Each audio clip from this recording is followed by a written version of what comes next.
So, I would like a show of hands. How many of you use computers that run a Mac OS? You have a Mac? Yes. Okay. You have a Mac computer? How many of you use computers that run on Windows? Oh, we're not going to have one of these Mac Windows discussions here, obviously. It would be really sad. How many of you use computers that run on Linux? How many of you know what Linux is? How many of you use computers that run on the Chrome operating system? Chrome OS. Yes. I run on Chromebooks and a Chrome box, and so I'm really familiar with that system, which is actually, by the way, a Linux system in the kernel. It's another form of Linux. How many of you use computers that run on Android? Your phone is a computer, maybe if you're using one of those Android computers or phones, it's a computer. Yeah, it's good. I bought my first computer in 1986. It was a Packard Bell 500 8088 Intel processor. And I think it had 320K of RAM. It was kind of funny. And I believe that the operating system at that point was Windows or MS-DOS, not Windows, MS-DOS 3.2.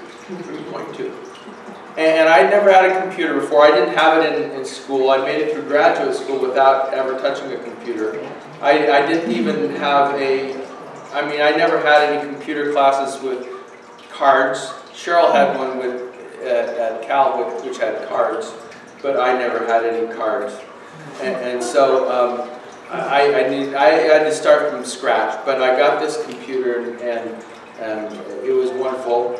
Do you remember the MS-DOS 3.2 at all?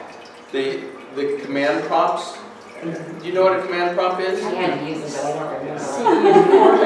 don't remember. Yeah, it's still there underneath. If you're using Windows, it's still there underneath it, but you really have to peel. It's work to get to it. So, what if you had a problem or I had a problem with my Chromebook, and I tried to find a solution for it in my old MS-DOS manual, which I think I still have stored in a plastic tote in my office. Or what would happen if I tried to use MS-DOS 3.2 commands that were printed onto my brain 30 years ago on a MacBook Pro? No, it doesn't work. It doesn't work. No. Nothing would happen, right? I mean, The system is totally different. The system is different. It wouldn't work because MS-DOS, while it was great in its day, is now archaic, and it's not how computers of any version run, even Windows, even though you can pull up some command prompts to act like MS-DOS, it doesn't work the same way. So, Jesus had made it on his journey to Jerusalem, and he is continuing his teaching work. It gets a lot of attention from the people, right? And the establishment leaders who are very concerned that Jesus is becoming way too powerful. So the leaders initiate several confrontations where they try to trip him up in front of people. They try to embarrass him. They try to make him lose face in front of all of the people. And what we have in Luke 20, 27 to 40 is a news report, so to speak, of one of those confrontations. And I want to read it again, this time in the best-selling Authorized Boydston paraphrase. Yet again, some Sadducees tried to trip Jesus up with a trick question. They were an influential Jewish sect that denied that there is any kind of life after death. They came to Jesus and said to him, "Teacher, our authoritative ancestor Moses left written instructions for us in Deuteronomy 25, saying that in the event of the death of a childless married man, his brother should marry the widow. Then he should have children with her in the brother's name. Now, suppose that there were 7 brothers.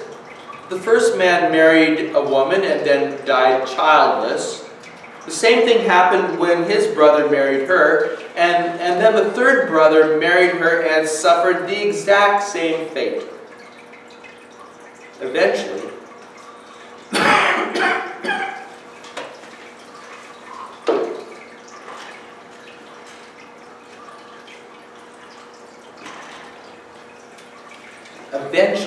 all 7 of the brothers married her, and they all died childless. Finally, the woman, childless even after being married to all 7 brothers for a time, died too. Once the resurrection happens, resurrection of the dead happens, whose wife will she be?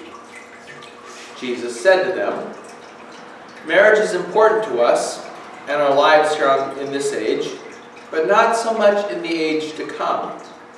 However, those who make it to the point where they are worthy participants in the coming age, the age defined by the resurrection of the dead, those people won't be caught up in that kind of marriage and death drama. They'll no longer be subject to death. In that sense, they'll be like the angelic beings. The resurrection secures their place as God's children. Even Moses recognized that the dead are raised. Remember the story of the burning bush in Exodus 3, where the Lord identifies himself to Moses as the God of Abraham, the God of Isaac, and the God of Jacob. All were named in the present tense because to him they are all alive. The Lord isn't the God of the dead, but of the living. Some religious law experts, members of the Pharisee sect, a group which did believe in the resurrection, responded, "Teacher, you have really nailed that one." And no one else had the nerve to question him further about anything. The Pharisees were impressed and the Sadducees were silenced, at least for the moment. Can you see what's happening here?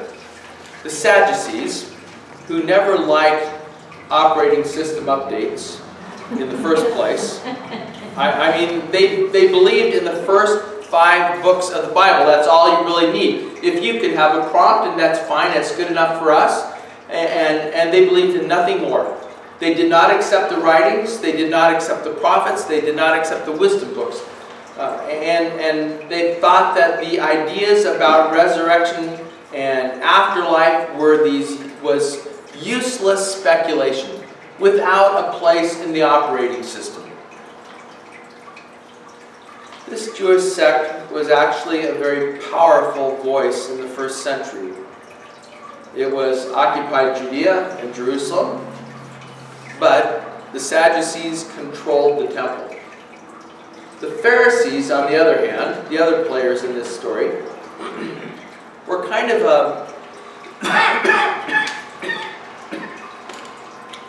they were kind of a back to the Bible sect, which emphasized the study and authority of all the books that we accept as the Old Testament.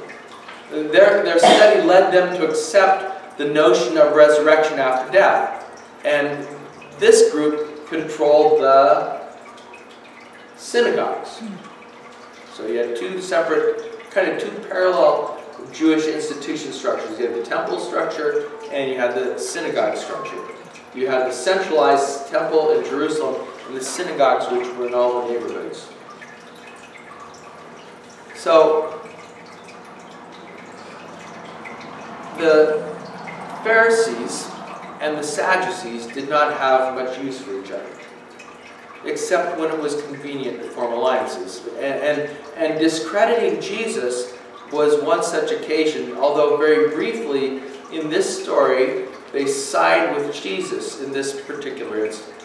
And that in and of itself is earth-shattering. So a Sadducee approaches Jesus with what appears to be a trick question about the resurrection, which the Sadducee obviously didn't believe in because he was a Sadducee. And there were 7 brothers, and there was a widow, and the question was about the eternal fate of all of these people. Who would she belong to in the resurrection? Whose property would she be? And this was perhaps a bit of a stock argument that the Sadducees used when they were arguing with Pharisees. And by the way, Jesus was more like a Pharisee than a Sadducee. Although he was constantly butting up against the Pharisees, he was more like them than this other group of people. And there is actually a fascinating story in Jewish literature. It's in the book of Tobit, which is a book of the Apocrypha about a woman who had outlived 6 husbands, and all 6 of these husbands had died on their wedding night. And she was about to marry the 7th. In other words, this whole framework for debate is deeply rooted in the culture. It was not just some random story that they dreamed up to stump Jesus, but they pulled one out of their back pocket.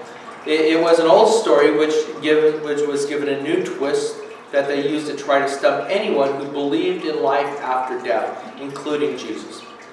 And Jesus shuts the Sadducees down with the revelation that the future does not operate according to the rules of the present.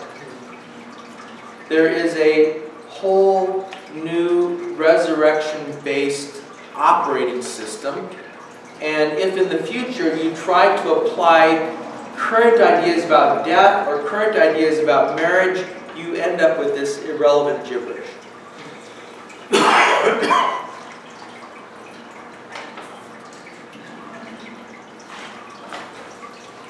What we think of as marriage now does not exist after the resurrection establishes a new order of the world. Marriage is not forever, at least not in the sense in which we currently experience it. Remember the context of the question that was given to Jesus. It was a trite legal question about a social obligation, a social institution, and the related obligations that go with it. So think of marriage in 2 senses. In one sense, marriage is about a relationship between a man and a woman. It's about intimacy, it's about love, and that's important, right? I mean, that's an important dimension of marriage. But in another sense, particularly in the first century, it was about social structure and obligation. And this is what the Sadducees were asking about. In the ancient world, most marriages were arranged, and the alliances and the obligations of the marriage institution were the fabric of the society. In our world, people fall in love and get married. In their world, people got married and then learned to love. And it worked well enough. But the primary emphasis was on family obligation as opposed to personal expression or personal love or personal intimacy. Marriage was about structuring society. So, was Jesus saying that after the resurrection, everyone is going to be single? I don't think that's his point. Rather, that in the new heaven and the new earth, society is going to be structured differently. People don't marry or need to be given in marriage to make the society work. Society does not depend on that kind of structure. So the trick question was moot. It was irrelevant. Exactly what that means for marriage as a relationship is unclear, and that does not seem to be Jesus' point here. He's not addressing the whole love and intimacy issues. He's addressing the social structure issue. He is saying that at the resurrection, that is at the culmination of time and history, when God calls His people, those who have embraced Him and trusted in Him, when He calls them back from the dead for the final time, they will no longer be subject to death, and in that sense they will be like angelic beings. The resurrection secures their place as God's children. Now, Jesus could have left it at that, for he had soundly debunked the Sadducees' argument, but he throws in one more zinger, very much in a rabbinical style of argument or illustration. So verse 37, even Moses recognized that the dead are raised. Remember the story of the burning bush in Exodus 3, when the Lord identifies himself to Moses as the God of Abraham, the God of Isaac, and the God of Jacob. All were named in the present tense because to him they are all alive. The Lord isn't the God of the dead, but of the living. Notice that Jesus quotes from the portion of the Old Testament that the Sadducees accepted, a common story, a foundational story of the burning bush, where in retrospect Moses refers to the Lord as the God of Abraham, Isaac, and Jacob in his report. So if they were finally and forever dead, the logic is, how could the Lord be their God, for he is the God of the living? What we experience as death now does not exist after the resurrection establishes a new order in the world. That is the wrap-up, the cap of his argument in response to this trick question from the Sadducees. And then suddenly, from the wings, some additional characters enter the story to pronounce Jesus the victor of the argument. So verse 39, some religious law experts, members of the Pharisee sect, a group which did believe in resurrection, responded, "Teacher, you really nailed that one." And no one else had the nerve to question him further about anything. And the Pharisees were impressed, and the Sadducees were silenced, at least for the moment. That is, there were no more trick questions. So, when we look at all this together, the point seems to be that in the emerging order that Jesus is installing, everything in God's renewed creation runs on the resurrection operating system. And that is the key point this morning. In the emerging order that Jesus is installing, everything in God's renewed creation runs on the resurrection operating system. And in light of the fact that the system under which we currently operate is about to be totally replaced by this Res OS, wouldn't it be wise then to start thinking like resurrection people now? That's the implication. Do my responses to all of the challenges in life fit well with and emerge from or directly from the resurrection life? Jesus is pushing on people to embrace the resurrection lifestyle and mindset even before the resurrection, even before we all experience the resurrection life. I mean, it seems that the old operating system doesn't work well in the future, but the future operating system is mysteriously functional even in the present. Sometimes we talk about this in terms of new life in Christ or new creation, such as 2 Corinthians 5:17. So then if anyone is in Christ, that person is a part of the new creation, the new order, the new era. The old things have gone away, and look, new things have arrived. Present tense. New things have arrived, even though the new creation is not fully implemented. The new operating system is not fully in full release yet, but it's arrived already. What we often call the new life is really the resurrection life. We start now living out what is to come because we are connected with Christ who has already conquered death. Does that make sense? Mm-hmm. Our connection with Him allows us to participate in what is to come. We're living according to the future, and we are serving in the present. In the emerging order that Jesus is installing, everything in God's renewed creation runs on the Res OS, the resurrection operating system. Everything that we say and do as followers of Jesus then needs to be based on this new operating system. the resurrection system. The old system alone cannot support the new applications. So here's the question for you, and this is not in any way a trick question. Are there any remnants of the old operating system still sitting on your personal computer? Are there old ways of functioning that need to be updated to Res OS? We are on the cusp of what will certainly be a trying week. Many people have drawn political lines in the sand, lines which they will try to defend after this horrible election is over. Winners are going to gloat. Losers are going to protest. People are going to be riled up at least all week because they think that they are right and they've been cheated. Or their opinion's been cheated. There might even be rioting. There might even be violence in some places. Well, your assignment this week is to model the Res OS so that the world can see how it works even in the most intensive times. So don't get sucked into the arguments. There's nothing to be gained by winning a political argument. Avoid making snarky comments. I'm preaching to myself.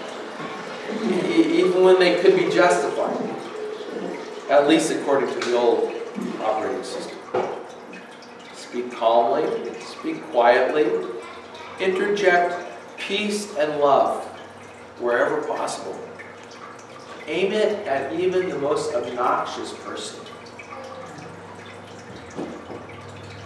Say something kind about the stupid and the dense people. Use the Res OS to diffuse polarizing trick questions. Don't let your personal political preferences shift the focus of your passion and energy away from living out the resurrection agenda. I mean, we live in a tricky world. I'm not saying you shouldn't have a political opinion or shouldn't be involved in the politics. But there are major issues and people who are vying for your undivided loyalty. There are trolls out there. People who want to yank your chain or send you off on bunny trails on all this stuff, just because they feel empowered by getting you to respond, even if you disagree with them, even if your response is adamant. They just feel powerful that they've got some response out of it. These are challenging times, and the greatest challenge then is to keep the resurrection, your relationship with the risen Christ, as the central focus of your life. For in the emerging order that Jesus is installing, everything in God's renewed creation runs on the resurrection operating system. And that is the good news.